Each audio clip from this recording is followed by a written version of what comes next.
Hey everyone, Larry Walsh here for Changing Channels, and I cannot believe the words that are about to come out of my mouth.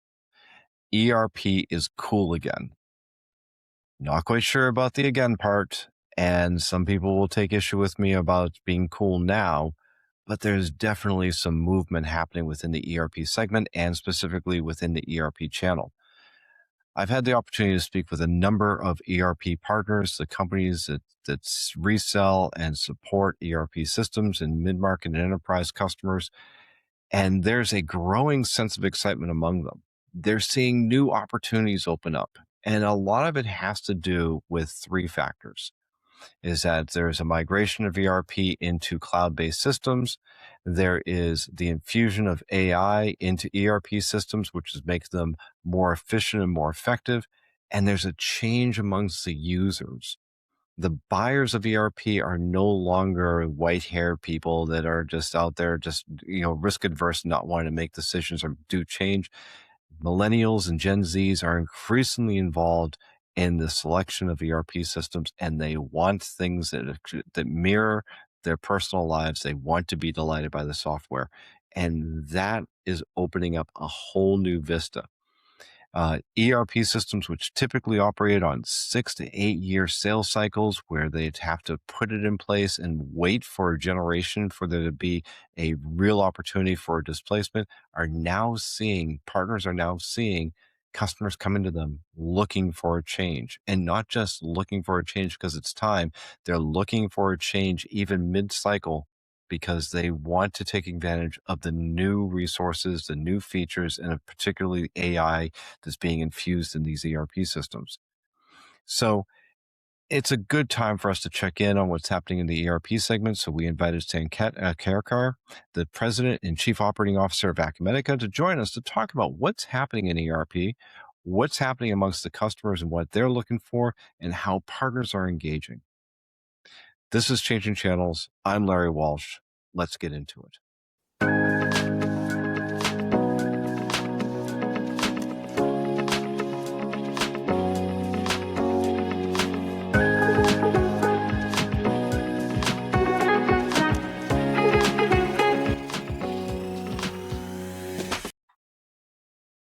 Sanket, welcome to Changing Channels. Glad to have you here.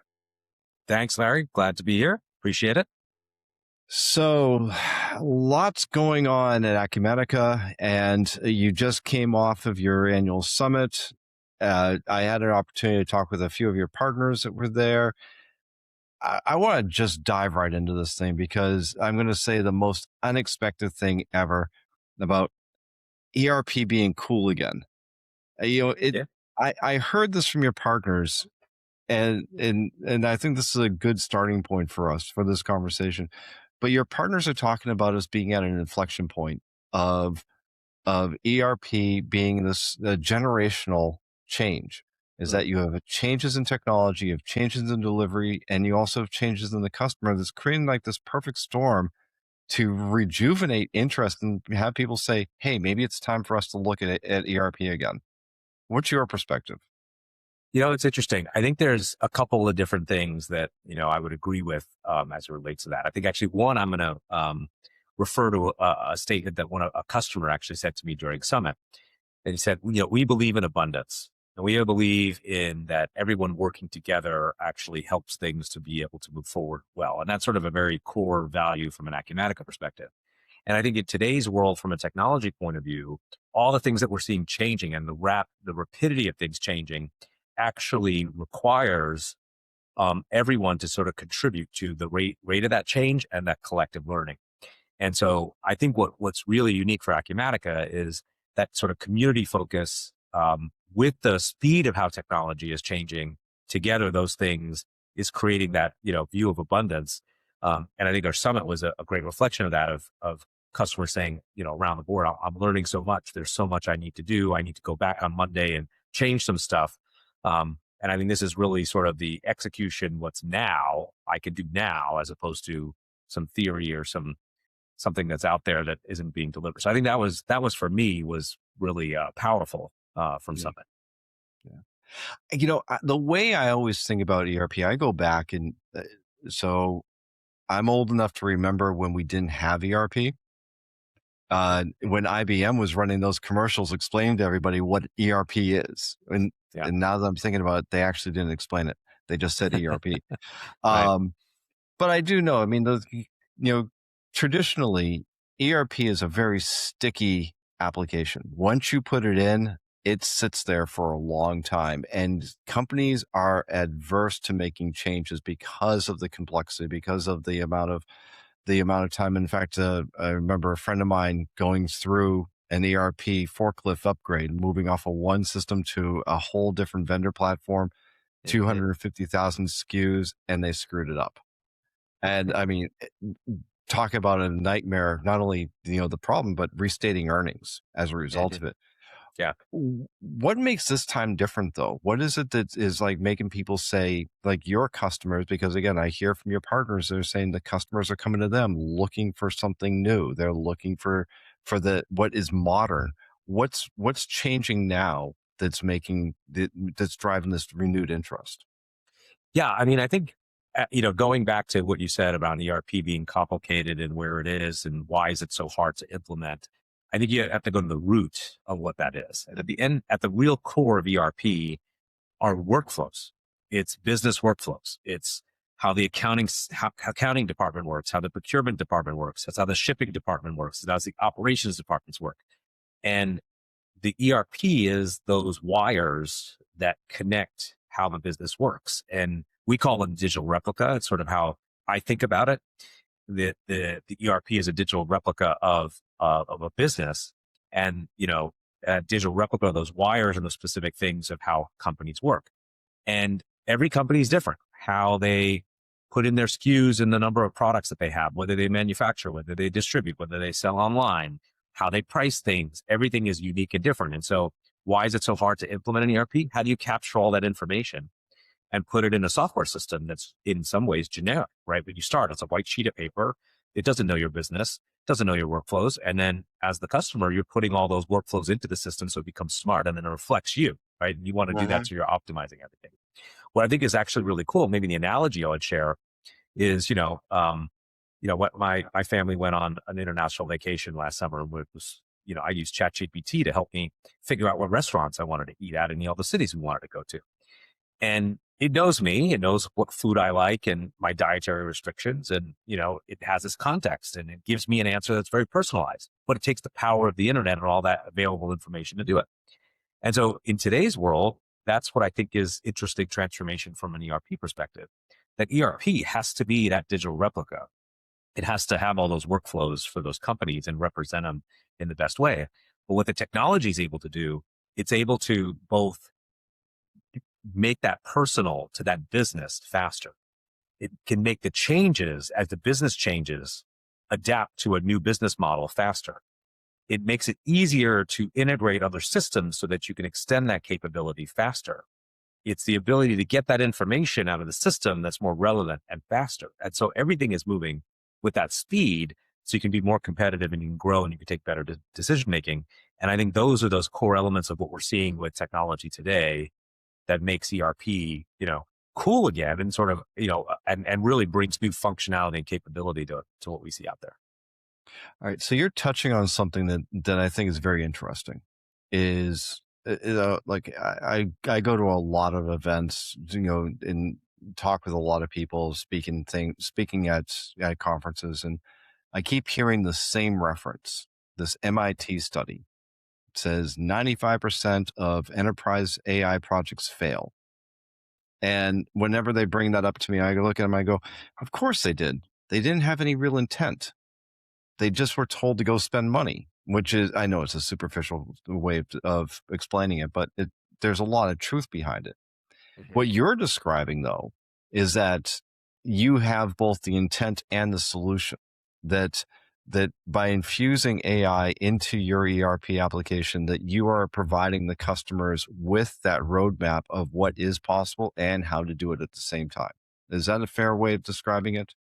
Yeah, I think that's a fair way to describing it, but I'd go even a little further than that. And I think one of the things that's really, really cool about an ERP is that it has what most people would call the data that is the data of of truth. it's the source data of intelligence for the company. And so people don't want to question whether the ERP got the GL right or wrong. It should be right. The P&L should be right. Our costs on our products should be right. The amount we pay our employees should be right. The taxes we owe should be right. These are not things that can be wrong. They have to be right. And so in that context where, accuracy and precision is king, um, and if you have that data and using these new tools, these artificial intelligence tools, in order to know the context of that data and bring it to life to solve a business problem is real. There is the chance of hallucination is wrong. I think a reason why a lot of these AI, enterprise projects don't work or they're not successful, they don't have the right enterprise data. They don't have the right context.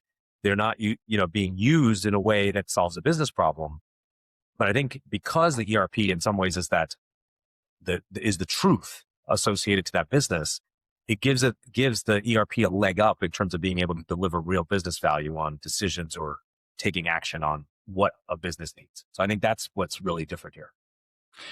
I like the way you describe that because I've always thought of ERP as that single source of truth, that one place where you can go that's irrefutable, indisputable within an organization, say, here's what it actually is.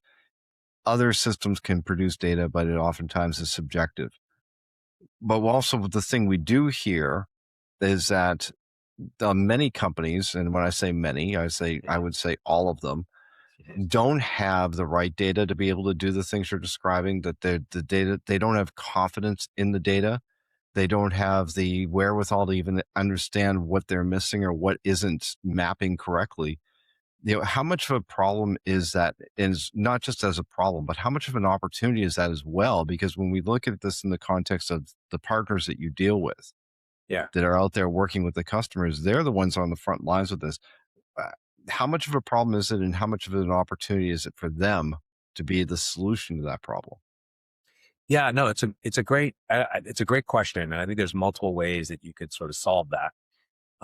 What I think has happened in the last 15 years, particularly in the B2B SaaS world, which is while all these great web technologies have developed and the ability to make them have sort of gone out in a broad way and grown, you've seen this proliferation of systems that are really, really good at one thing and maybe a very narrow thing.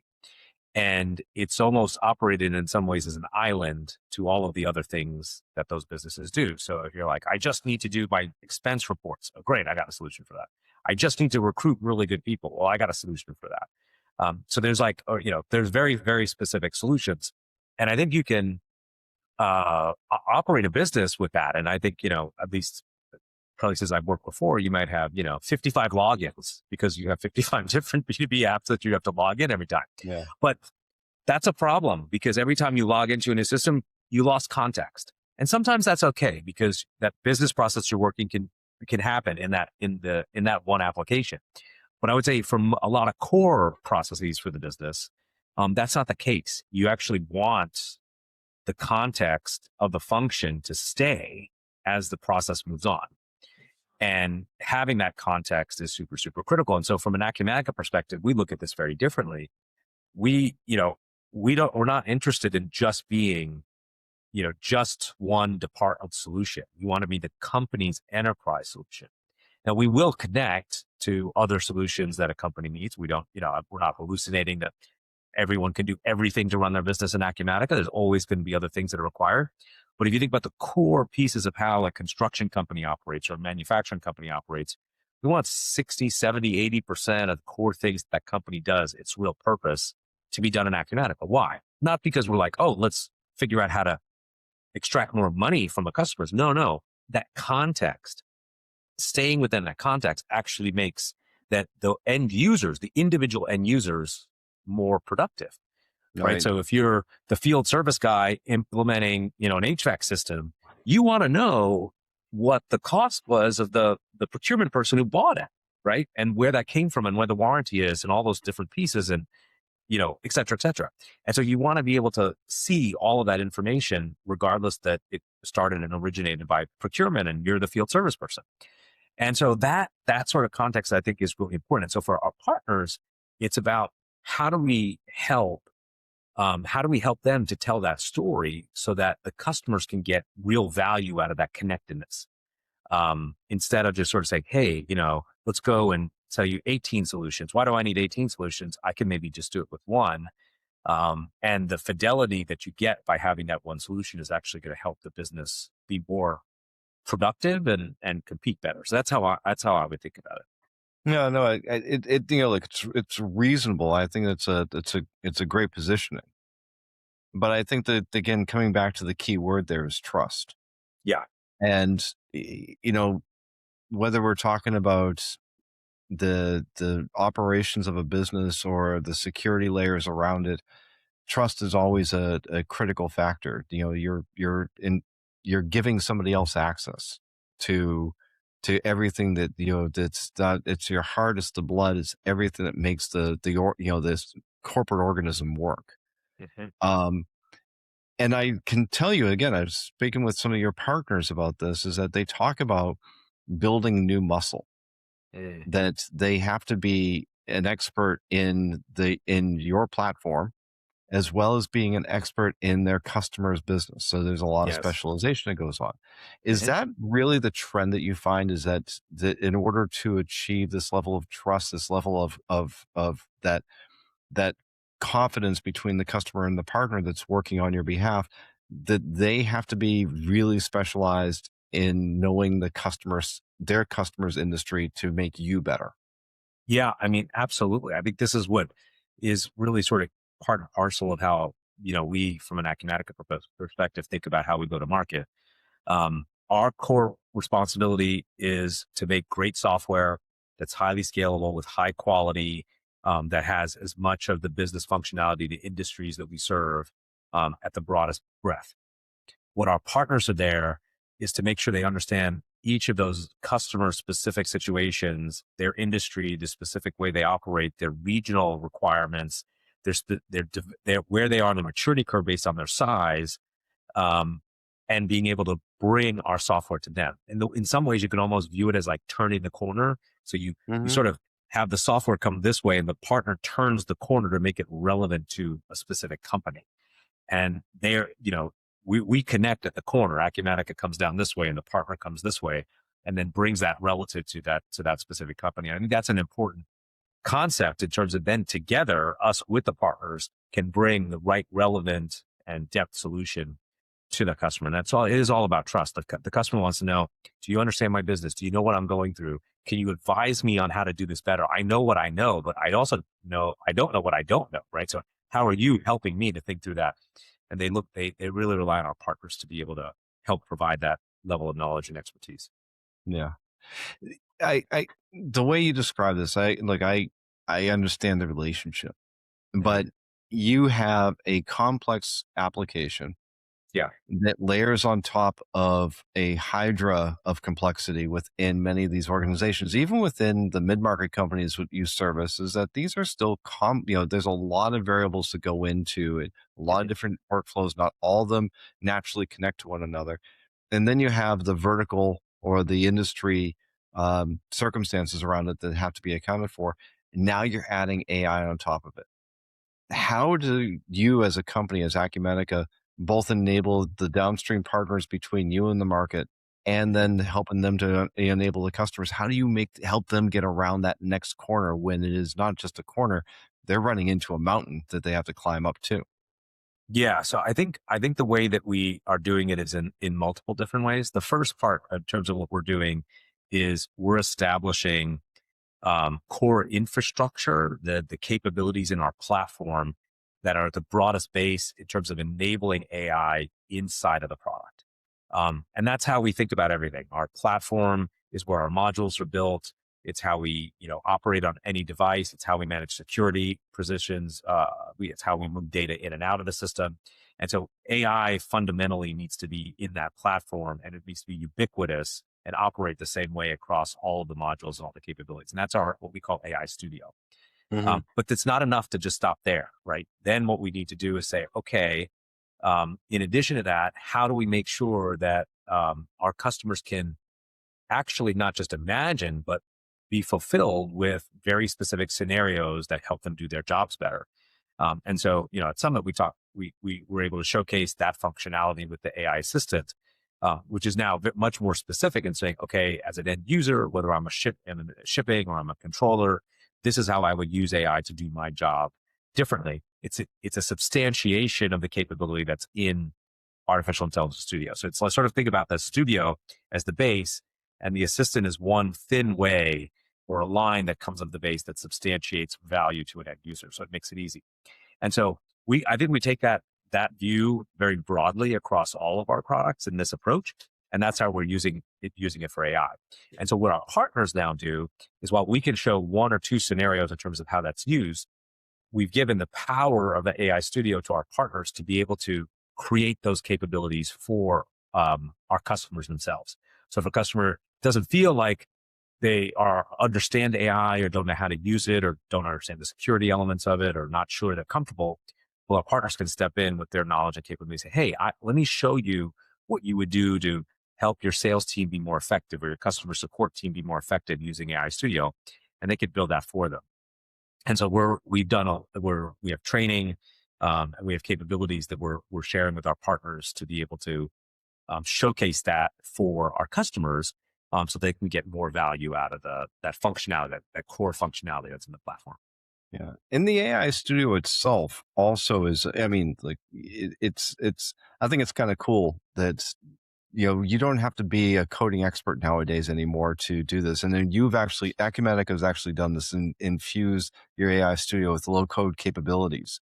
Yeah. So how much of a difference, or how much of a game changer is that, particularly when you're working with a myriad of different companies that have different levels of capabilities and expertise? Yeah, it's been really interesting. I mean, I'll just say this from the examples I've heard from partners, actually not partners, from customers. Hmm. Um, and I've just been really amazed how much customers have embraced the capabilities in AI Studio. I mean, I know, just even using, I have a 16-year-old daughter who taught herself how to do coding. Um, uh, just using ChatGPT, but she did it in, a Java class she never took. She just used ChatGPT to be able to do it herself for doing Python coding. And so what I find is, like, if you're willing to spend a little bit of time, and it's not that much time, you can actually teach yourself some of these things pretty easily. And the tool sets out there to help people to figure it out. Then you can sort of do it yourself. So I've been pretty impressed. What I've heard, stories I've heard from customers that are like, this wasn't that hard, right? Once you get over the inertia of, like, hey, it's too difficult or I don't want to embrace it, get over that initial inertia, and just start experimenting. It's great. And then what's nice in AI Studios allows you to test. So it's not like you're doing some of these things and causing a production system to fail. All you're doing is you're in there and you're able to try something out and see if that's the output that you want. And then you can continue to tweak it and change it and make it your own. And I've actually found, in most cases, those customers who are just willing to take a little bit of a leap and just, start moving forward, they're able to run pretty quickly. Yeah. I want to just, before we run out of time, I want to ask you about the changing nature of the customers. I mean, and Yeah. like, as a chief operating officer, you spend a lot of time with customers as well. Um, One of the things, and again, hearing from your partners about this, is that they're seeing their customers change. Mhm. That, it's not the old white guys with, that are making these decisions, that these are digital natives. These are younger millennials and Gen Zs that are having a lot of influence, if not decision making, into this. Um, and they're as much concerned about functionality as they are in terms of the satisfaction they get in using the level, the comfort of the interfaces, the level of the outputs. How much of the nature of the ERP customer is changing, and what impact does that have on the totality of the segment? Yeah. Yeah. This is a great question. The thing that makes me so happy, really, to that, is when I go to the summit, I look around and I'm like, oh my gosh, there's a lot of people who are earlier in their career, right? Just, Yeah. don't have as much gray hair as I have. And they're just totally into it, right? And the dance floor is packed, at the summit party on Tuesday night. And there's so much energy there. And that's really, really positive. It's just really good. Um, and it's just interesting to me, like, maybe you say, oh, the stodgy parts of distribution. Who wants to talk about warehouse management and inventory and shipping and blah, blah, blah. But honestly, like, you know, there are so many folks who are truly interested on this because these businesses are being disrupted. Yeah. Right. I think, you can maybe thank Amazon for some of these different pieces or being able to customize the manufacturing down to one, right? All those different elements. But technology has changed these businesses and, people are reacting to it. And I just love seeing the energy of folks who are earlier in their career, getting excited and understanding being digital natives, saying, hey, as what I do in my private life, I want to be able to do when I come to work. And they're pushing us on that. And I think that sort of continued like renewed energy and youth and focus is just great for Acumatica. We love it. We love that. We love that feedback. And it helps us to make sure that we're staying cutting edge because they're the leaders of today and tomorrow. And, there'll be a whole nother generation after that we're going to have to go listen to and think about. But I think it's really super positive. Very good. Well, like before we lose our time here, I do want to ask you, let's look forward on this because Yeah. as we started off this conversation, ERP being cool again. Not sure about the again part, but let's go with the ERP being cool. Yeah. Looking at the lift that you're getting out of this is that you have a generational shift, you have a technology shift by ERP moving increasingly into the cloud, infusing in more AI and having higher expectations amongst its users. Where do you see the ERP segment going and Acumatica and the ERP segment going over the next couple of years? Where do you see you and your company and your partners being a couple of years down the road? Yeah, I mean, I do think, there's a lot of discussion, probably the most used term right now in AI is agents, and agentic technology. There's a lot of very interesting things that are going on in the AI ethosphere right now that agents talking to agents, agents on shopping sites. And there's a lot of discussion and Shopify and Amazon are trying to figure out what do we do when agents start buying on behalf of consumers. But I do think that's a very interesting, idea to think about in the world of ERP, which is then to say, okay, sort of number one, um, not just artificial intelligence helping me do my job better, but what happens when an artificial intelligence can take actions on its own because it's highly well trained against data, and then it has enough capability to do things on the behalf of someone else. So I do think that'll be the first place where we'll start to see agents supporting different people inside of the functions of a business, right? So you might have a virtual CFO that supports a CFO that can, help close the business or identify issues. So it's like, oh, I have my best friend who's another CFO looking over my shoulder and making sure I don't miss anything. So it's not replacing the person, but it's helping them do things at higher quality and maybe faster. And then there's maybe these repetitive tasks that maybe a controller does or procurement person does with managing invoices and doing a bunch of stuff. And maybe there's an agent that can do that work because it works 24/7 and has access to more data, can just find these things and just make it easier. I think that's the place we'll start. Then it'll start to get really interesting, which I think will be the integration of supply chains and different businesses, right? So one of the things that's really interesting for Acumatica is because we're unlimited users, a lot of our customers love that they can bring their partners, their vendors, their customers into Acumatica and use it. So just imagine for a moment if I could virtually connect supply chains together for a manufacturer and they are working with agents that are dynamically thinking about, replenishment levels and pricing and sourcing and shipping and where do I get it from and quality and, reject rates and all this sort of stuff. And these agents are working together to optimize a supply chain without humans being involved. I think that's really kind of cool. I don't know Mm. what that would mean. Like how, people will be more productive. There'll be products that people make will get cheaper. The quality will go up. So there's a lot more value for the end consumer. I think all those things are possible. But I think that's where we're probably headed is where these agents are taking actions on behalf and probably working across businesses to be able to facilitate new decision making. I just hope and pray our digital overlords will be kind to us. That's all I Yeah. want. Yes. Yeah. Me too. For sure. So, Kat, this has been a great conversation. Thanks for joining us. Thanks, Larry. Appreciate it. Well, that's about all the time we have for this edition of Changing Channels. Again, I want to thank our guest, Sanket Akerkar, the President and Chief Operating Officer of Acumatica, for joining us. And again, I always want to thank all of you for joining us too. We do Changing Channels to share experiences, insights, and wisdom with everyone across the channel so we can make this business better for all the businesses that operate in it. If you like what we're doing here, hit like, hit subscribe, tell your friends. Also, check out our other podcasts, In the Margins and The Network Effect, as well as all the best practices, research, and services we offer at Channelnomics. Until next time, I'm Larry Walsh.